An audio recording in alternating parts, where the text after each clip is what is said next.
बिस्मिल्लाहिर्रहमानिर्रहीम। अस्सलाम वालेकुम नाज़रीन, मैं हूं सैयद अली महदी और आप मेरा यूट्यूब चैनल देख रहे हैं। नाज़रीन, आज सुप्रीम कोर्ट ने डिप्टी स्पीकर की रूलिंग को गैर आइनी करार देते हुए तहरीक अदम एतमाद को बहाल कर दिया है और इमरान खान साहब के वो तमाम इक़दामात जो उन्होंने डिप्टी स्पीकर की रूलिंग आने के बाद किए थे उन सब को कालअदम करार दे दिया है।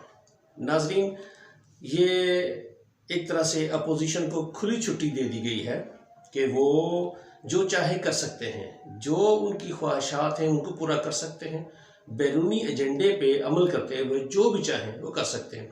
क्योंकि नाज़रीन, अब ये बात तो ढकी छुपी बिल्कुल भी नहीं कि ये तहरीक अदम एतमाद वाला मामला या इमरान खान साहब को उतारने वाला मामला जो है ये किसी बैरूनी मुदाखलत के बगैर हो रहा है। ये तो अभी इस बात को कोई भी अब मानने के लिए तैयार नहीं है, क्योंकि ये बात बड़ी वाज़ेह हो चुकी है। पाकिस्तान की कौमी सलामती कौंसिल में भी ये बात हो चुकी है और उसके मिनट्स ऑफ मीटिंग में भी ये बात आ चुकी है।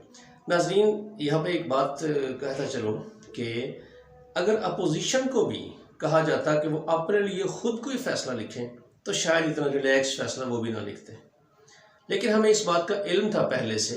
क्योंकि अब देखें, जब इतवार जिस दिन ये कौमी असम्बली का इजलास हुआ और उसमें इमरान खान साहब ने कौमी असम्बली को तोड़ने का हुक्म जारी किया, तोड़ने की मतलब एडवाइस थी सदर को और सदर ने उनके कहने पर असम्बलियाँ तोड़ दी। उसी दिन, वो इतवार का दिन था, लेकिन उसी दिन अदालत लगाकर सोमोटो एक्शन लिया जाता है इस एक्शन के ख़िलाफ़ जो स्पीकर ने रूलिंग दी, जिस रूलिंग के तहत अदम एतमाद को उन्होंने रिजेक्ट कर दिया था स्पीकर कासिम सूरी साहब ने। उसके बाद इमरान खान साहब का वो इख्तियार वापस आ गया जिसके तहत वो कौमी असम्बली तोड़ सकते थे। लेकिन नाजरीन देखें, अदालत जुमे को इतवार को लगती है, छुट्टी वाले दिन सोमोटो एक्शन लिया जाता है और 4 दिन के बाद 5वें दिन था आज, फैसला भी आ जाता है। इसके बरक्स आप देखें, हुकूमत जिस दिन ये इजलास से पहले उन्होंने दरख्वास्त दायर की 63A के तहत अदालत सुप्रीम कोर्ट में कि जो फ्लोर क्रॉसिंग हो रही है, मेम्बरान को ख़रीदा जा रहा है, इसको रोकने के लिए इक़दाम किए जाएँ या इनके मुस्तकबिल का फ़ैसला किया जाए कि इनका मुस्तकबिल क्या होगा, ये नाअहल हो जाएंगे। क्योंकि हुकूमत चाह रही थी कि ये फ्लोर क्रॉसिंग को रोका जाए ताकि मुल्क एक सही रास्ते पे चल सके।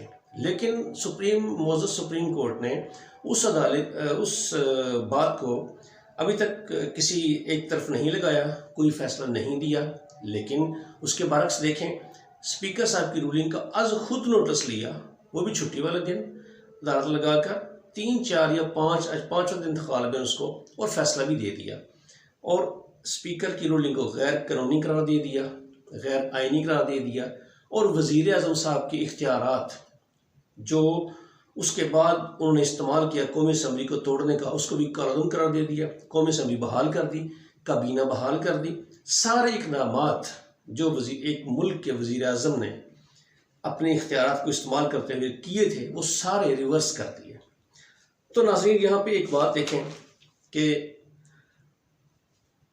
एक तो ये फैसला देती है अदालत कि सारे अहकामात को रिवर्स कर देती है, लेकिन साथ में अगली बार ये भी देखें कि स्पीकर को वो डायरेक्ट भी करती है अदालत, स्पीकर को अहकामात भी देती है कि अब आप हफ्ते के दिन तक ये इजलास 10:30 बजे तक बुलाएं, उसमें तहरीक अदम एतमाद की कार्रवाई को मुकम्मल करें और ये इजलास उस वक्त तक मुलतवी ना किया जाए जब तक ये तहरीक अदम एतमाद की कार्रवाई मुकम्मल ना हो जाए।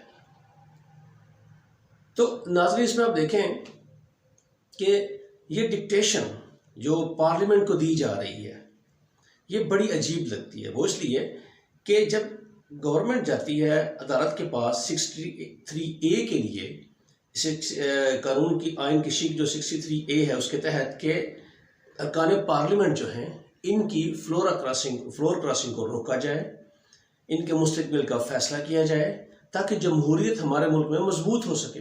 वहाँ पे अदालत ये कहकर उसको डिले कर देती है कि पार्लियामेंट के मामलात में हम मुदाखलत नहीं कर सकते। लेकिन दूसरी जानिब जब स्पीकर की रूलिंग का मामला आता है, आज खुद नोटिस लेती है, उसके ऊपर फैसला भी देती है। नाज़रीन, यहाँ पे एक बात है कि स्पीकर क्या पार्लियामेंट का हिस्सा नहीं होता या उसकी रूलिंग वो पार्लियामेंट का हिस्सा नहीं है? लेकिन जैसा कि हमेशा से होता आया है कि नून लीग में सीधा नाम लेता हूँ, नून लीग इनको हमेशा से अदालतों से रिलीफ दिया जाता है। जब भी इन पर कोई मुश्किल वक्त आता है तो अदालतें या कुछ और इदारे इनको रेस्क्यू करने के लिए मैदान में आ जाते हैं और इनको रेस्क्यू करते हैं। इसी तरह अब भी हुकूमत की जो दरख्वास्त थी उसको डिले कर दिया गया। जो तहरीक अदम एतमाद के बारे में जो रूलिंग थी स्पीकर की, उसको खुद से सुमोटो एक्शन लेकर फैसला कर दिया गया। अब थोड़ा सा आगे चलते हैं कि उसके बाद डिक्टेशन भी दी जा रही है कि अब आप कौमी असम्बली का इजलास हफ्ते के दिन 10:30 बजे तक बुलाएं, उसमें तहरीक अदम एतमाद पर राय शुमारी करवाएं और राय शुमारी कामयाब होने की सूरत में, यानी कि अदम एतमाद कामयाब होने की सूरत में आप नए कायदे ईवान का इंतखाब भी करें और उस वक्त तक ये इजलास मुलतवी नहीं होना चाहिए जब तक ये कार्रवाई मुकम्मल ना हो जाए। तो नाज़रीन, बड़ी हैरानगी की बात है, लगता है ये कोई लिखा लिखा एक स्क्रिप्ट था जो पढ़कर सुना दिया गया वहाँ पे।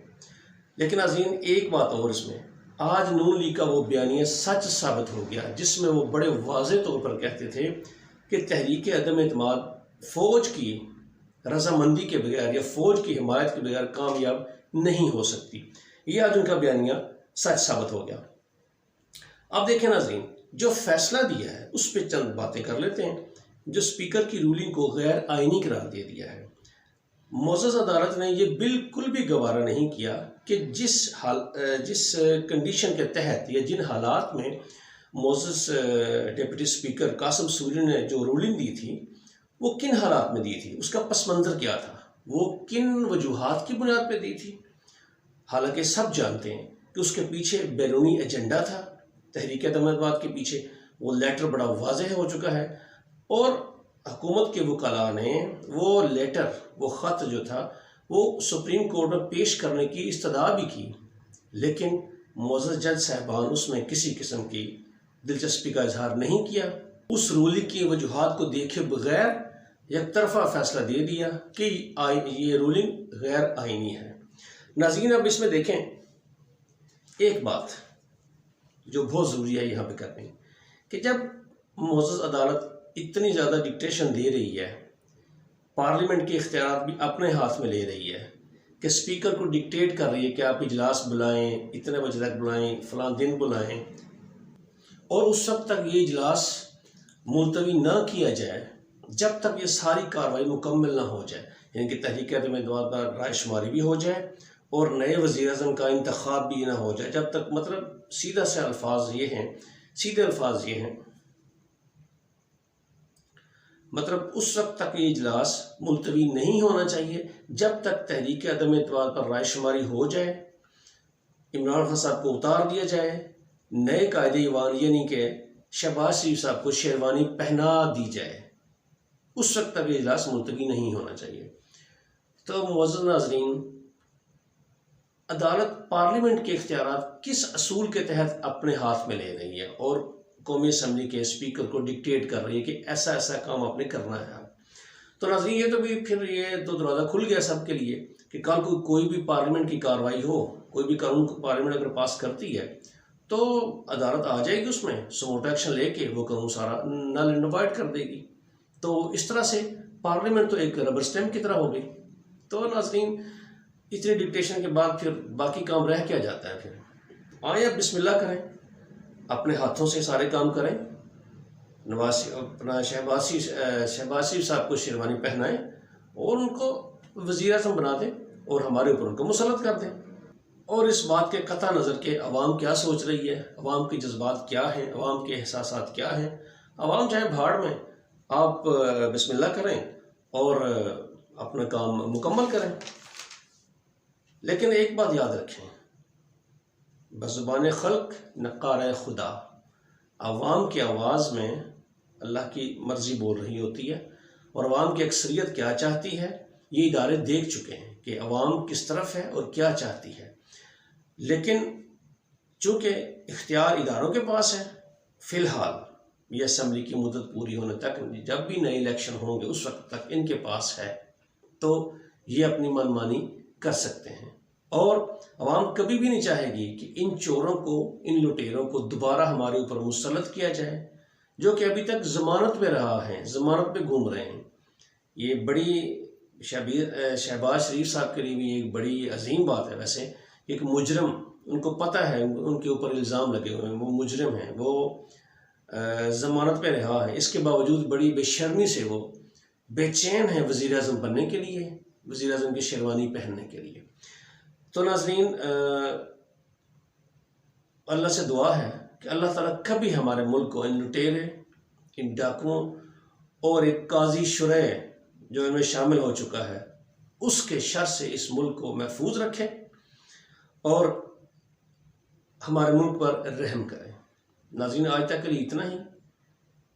अपना ख्याल रखिए और अपने इस चैनल को भी सब्सक्राइब करें और अपनी राय का इजहार कमेंट्स में ज़रूर दें, ताकि हमें फीडबैक से पता चल सके कि मज़ीद क्या चाहते हैं आप। और इंशाअल्लाह इस चैनल से आपको लेटेस्ट और सच्चाई पर मबनी खबरें हमेशा मिलती रहेंगी। अल्लाह हाफ़िज़।